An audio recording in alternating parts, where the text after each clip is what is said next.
I agree. Lawyer Martin Pebu is a private legal practitioner. His activism on matters of corruption, human rights, among others, is well known both through the law courts and in the media. Lawyer, thank you very much for your time and good morning to you. Yeah, good morning, Senna. Good morning. I hope you're well.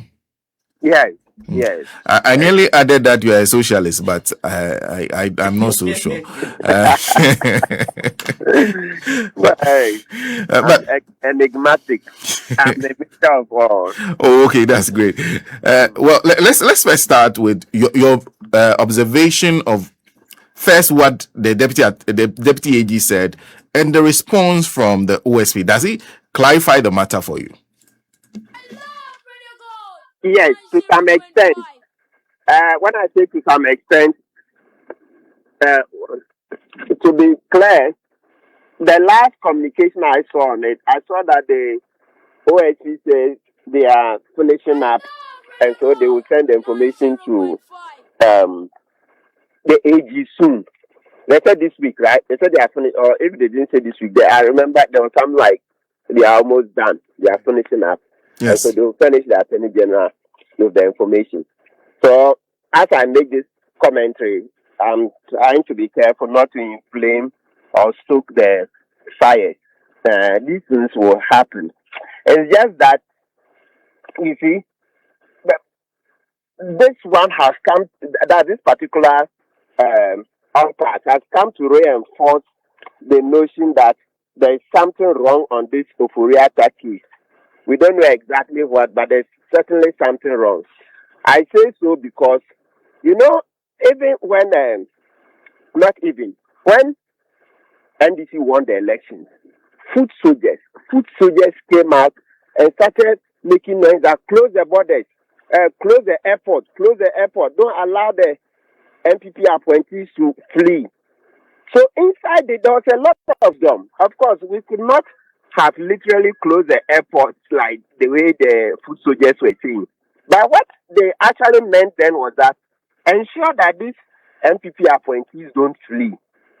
Then the next point is that if you lived in Ghana here, you would know during the Kufuor's regime that every time we borrowed, Ofori's data bank made money. The borrowings that we did, the Eurobond, those kind of borrowings, they always made money. And so in the process, Oforiata and Kufuor became very rich in a manner that contradicts Kufuor's own definition of corruption, because he said corruption is when you allow family and friends to take over government and make money from government. You remember at the inauguration, his speech was that if you want to make money, then go to the private sector. There is no money in the public sector. And yet he took over, brought his brother as finance minister. When I say his brother, I'm very much aware. You see, in Chi, there's no word for cousin. So I'm not using cousin. I'm speaking Chi English. In Chi and many tribes in Ghana, there's no word for cousin. For us, your cousin is your brother. So you bring your brother in and you make all this money. So long story short, even a child in Ghana knew that once NDC won, Oforiata and Kufuor will have questions to answer. That one was a no-brainer. So for Kesi being to have sat down, OSP, for Oforiata to flee from Ghana, no. It tells you that something is not going right. It's marks of incompetence. How? Foot soldiers even saw it. Foot soldiers saw it, that some people will flee. So they said, close the borders, close the airport, close the borders, close the airport. Then you sat down and allowed Oforiata to flee. So this letter thing that OSP was not acting fast enough, it reinforces the notion that there is something wrong on this case, something wrong. And you see, the moment citizens start complaining and making certain insinuations, I can't repeat them, and because I'm a lawyer, I cannot join. But I've taken notice of what they are saying. They have a right to say so, because this is a beggar's belief. Oforiata, soon after the election, you know, and look at the next point. Can you believe that when Oforiata left and then the matter came up for discussion, The OSP confirmed that yes, at the time Ofori was leaving, he did not know that there was any case against him. Hey, this election, December 7th, right? So by 8th, we knew who had won. So between that 8th and sometime in January, ending of January, that was when Ofori left. OSP couldn't speeding up anything to notify Ofori of 6 cases against him. I appreciate. I know corruption cases take time, especially when you're talking about corruption, often because the other party is not willing to say it. It can be difficult, but some of them too. I mean, come on. You've seen the money leave. So, Master, that money that has left, you have a right to it. Like Mustafa Hamid's case, you see that one has come out, they've shown. The simple thing that you just say, Mustafa Hamid, this money you are collecting, you, under Article 284, etc., are you allowed to collect this money? Once you are not allowed to collect this money, we are certain that we are going in the realm of what? Corruption. So the same thing for Foriata. She said they didn't saw money move, etc. So when they say they were still doing painstaking investigation, to the extent that you don't even notify Oforiata, you don't bring him in and set bail. Or maybe say that, look, Master, you are not traveling. If you have to travel, come and justify it. If you have to travel, come and justify it. You don't do such a thing. Oh, come on. It tells you that there's really something. Kesi is not up to the task on this Oforiata case.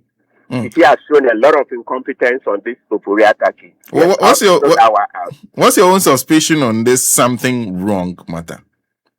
That you know, as I said, because of my training as a lawyer, there's an extent I have to stop somewhere. At least saying there's suspicion that something is gone wrong in itself is a huge step forward. At least I've shown the basis. I've shown my facts. So for me, it's sufficient. As to what exactly it is, well, we'll see. Time will tell. In fact, you were saying the OSP addressed some of the issues for you. It seems here also they've not addressed the point in the September 3rd, 2025 letter when they are claiming that they are updating the docket. Dr. Sremsai was asking for a copy of the docket. And in bracket, in its current state on the suspect, be an investigation report, even if interim, on the suspect. Any other information which you believe will be necessary for the purpose. Do you think the OSP's letter addresses that issue sufficiently enough? Yes. So as far as the communication I read from the OSP, they said they are finishing up the investigations and will provide the information. I mean, if you can read it out from me, my sense of it is that they say pretty soon. So it means that for now, because as for the time, we've already lost it. They said for 2 months.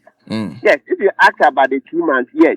But now that the OSC has issued the letter, it means that we have to oblige them a bit. You know, initially, we didn't quite hear from them. But now at least they've come out to say they are finishing up. And so they will finish the AG with the information. And that's what I'm saying. So for me, it has come to reinforce the notion that there's something wrong. There's something wrong in this investigation. How OSC could have started for Atta to go away without knowing there's any investigation against him. I mean, come on. Is this rocket science? Everybody knew that Ofori was all over the place. Look, Data Bank, Enterprise Insurance was taking money, business from the other government, especially SIT. People knew. We discussed this. There were many other things. Everything you hear, Ofori's hand is in this. Ofori's hand is in this. And you sit down for Ofori to escape. And then today, come and tell us some stories. Oh, please. Well, what does he have to do to convince you that he's serious about this matter? He should. It's not possible. It's too late. It's not possible to convince me anymore. It's too late. But he can make some attempts. Okay? Yes. But it's just that they are not likely because it's done us a lot of damage. It's done us a lot of damage on this case. But he should attempt doing a trial in absentia, and let's see how that can give us a bit of what do you call reparation, so to speak, because it's damaged that far. I think we should start the efforts on the trial in absentia because, look, in our constitution, Article 19, Clause 3A, it just says that, look, if we have a criminal case against you, we notify you and you don't come, the trial can proceed. Simple. If anybody stands on any platform to tell you that Ofori Atta must come to Ghana first, attend court once, and flee before you can do trial and absentia, please tell the person to open the constitution and show you where it is. There were some common law cases which show that, a lot of the time, the accused comes to court and runs away. He flees, he jumps bail. Then the court will say, let's continue. That's the common occurrence, how trial and absentia starts. But they didn't say those are the only circumstances. No, they didn't say so. What our constitution, I know the constitution is higher than the common law cases we are referring to. The constitution says if you are notified and you don't come, we'll go ahead. If you are notified. So the key thing we should watch is notification. Good. So now notification, let me show you how we can notify Ofori Atta. He himself has said, whilst in the US, he wants to do Zoom calls, etc., with OSP as a form of cooperation until he returns. So if he says he wants to do Zoom calls, take the offer. And before the Zoom call, and when we say Zoom calls, it's allowed though. It's allowed in the Mutual Legal Assistance Act from Section 40 onwards. I've forgotten the exact section, but it's in there. If you take the act and start checking from Section 40, you see how we can do Zoom calls, and it's allowed under the Mutual Legal Assistance Act. That act, if you just type the name into Google, Ghana Mutual Legal Assistance Act. From the word mutual, it means there is a law. It sets the framework for Ghana to assist other countries in their criminal investigations if Ghanaians or any person has committed an offense and comes into Ghana. That law helps and shows how Ghana can cooperate to get the person to cooperate or be sent back to that country for prosecution, etc. So the same way we to Nando Ofori Atta is in there, we can ask the Americans to take his caution statement. Yeah, for lawyers, so far the key thing they want to hear is, hey, a Zoom call. Can the Zoom call amount to taking a caution statement and charge statement? Certainly not. But under the law, it allows that Ghana will ask the U.S. authorities to take the statements for us. Then after the statements, if there are any interrogations, Ofori Atta himself says he will do Zoom calls. So if we are taking that and started, now the trial would have been well underway. Because this is what? September. If Ofori Atta go in, I said September, my apologies, this October, the 10th month. And Ofori Atta left in what? January, the first month. So about 9 months. Yeah. Yeah, because he left getting to the end of January. So we may even exclude January. So 9 months, a little over 9 months. You see, we haven't started. That's what tells. And Kesi is a very smart lawyer. Kesi is very intelligent. That one, give it to him. So knowing Kesi Jabe and the way he's dealt with this Ofori Atta case, and it increases the suspicion that no, something is gone terribly wrong. Terribly wrong. Foot soldiers could tell you that, master, close these borders, close the airport, don't allow the Kufuado and his appointees to flee. You didn't get the message. The voice of the people is the voice of God. You didn't get the message. Because you're supposed to eat, sleep, and drink OSP matters, and you are not alive to getting Ofori Atta. And they even come and confirm it. Yes, at the time Ofori Atta was leaving, he didn't know there was any case against him. Hey, oh come on! I appreciate corruption cases take a while, but it doesn't mean you cannot inform the person and say, "Master, don't move out of Ghana. You are under investigation for this. Bring the person in. I'm saying that, look, listen, I'll never accept it that just because you say corruption investigations take time, it means you cannot let him know. Look, when there's paper trail, you can tell monies were paid to some companies, etc. The things that were done, they were sufficient to bring Ofori, arrest him, and then admit him to bail and put conditions. You are not traveling. You see how later it turned out that Ofori was just deceiving Ghanaians. So if you needed to travel, then you needed to justify it. Anything he brings, that medical, this and this, then OSP also check with medical experts and determine whether he should go or not go, etc. So I mean, this whole thing there is terrible, terrible. Kesi Jabe should never do this to Ghanaians again. Now, before I let you go, on another matter, there was that meeting between the president, the attorney general, and the auditor general, and of course the chief justice to discuss measures for strengthening the enforcement of findings contained in the auditor general's report. I think the conclusion was on the fact that they should set up special courts. And I'm sure you've seen the statement that was issued by Felix Kwachiofu. So what are your thoughts? Yeah, it's good. It's a great move. You know, some years ago. So what I want to say is that we should keep our eyes on the ball. Keep our eyes on the ball. Keep tracking media. Maybe a month from now, you go back and ask them, what update do we have? 2 months. You see, sometimes the problem that the issues are many. So we follow one issue 2 weeks and then we leave it and then a new one comes. You see, then because this effort to prosecute them, that's the revelations from Auditor General reports are not new. Some decades ago, there were even reports. The cases went to court out of the Auditor General's report. That's after submitting to Public Accounts Committee. Then the Public Accounts Committee will say that, look, we direct that this person be prosecuted.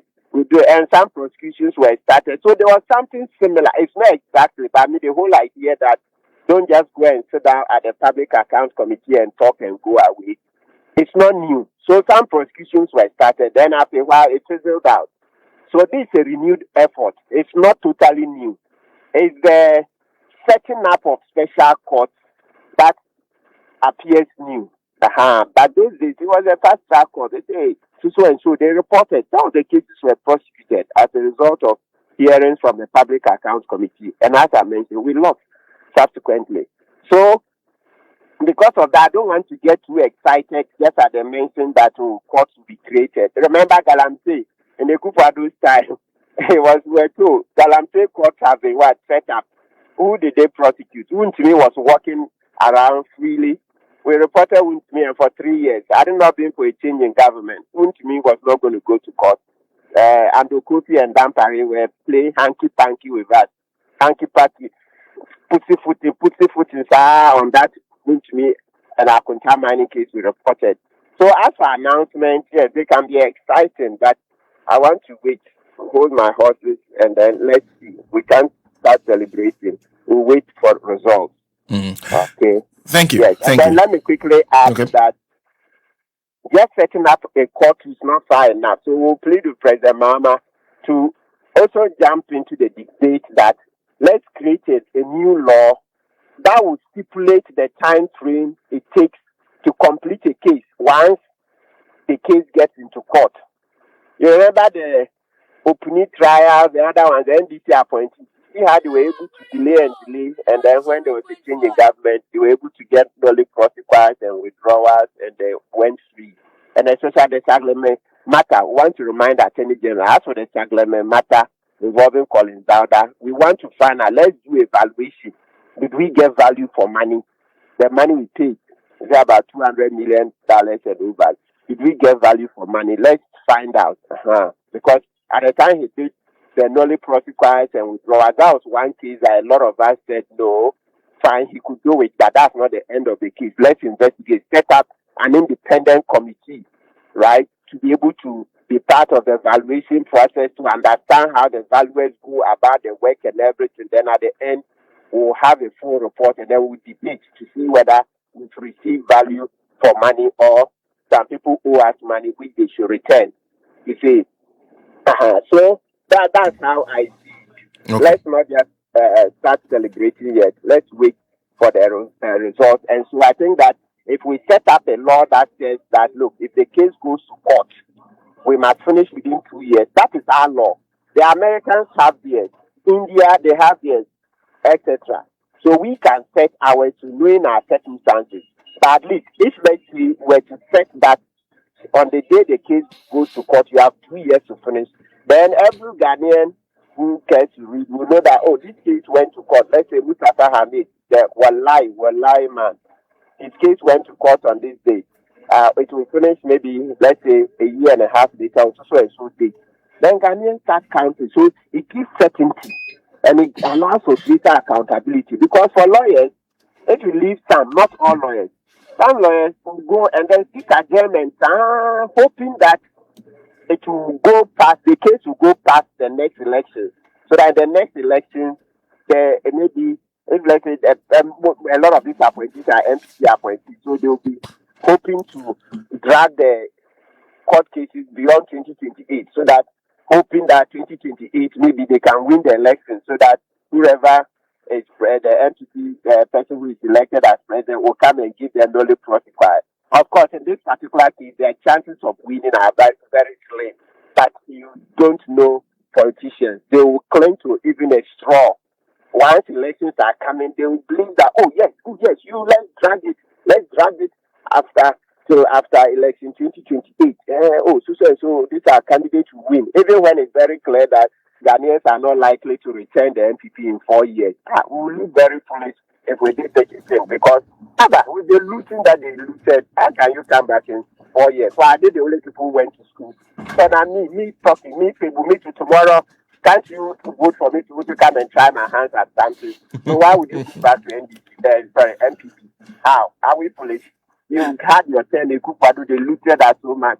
We still have a larger part of our population who have not tried their hands. They would also come. So when MPP to return in 4 years, no, it will take beyond a miracle. But yet, they will seek to delay the cases.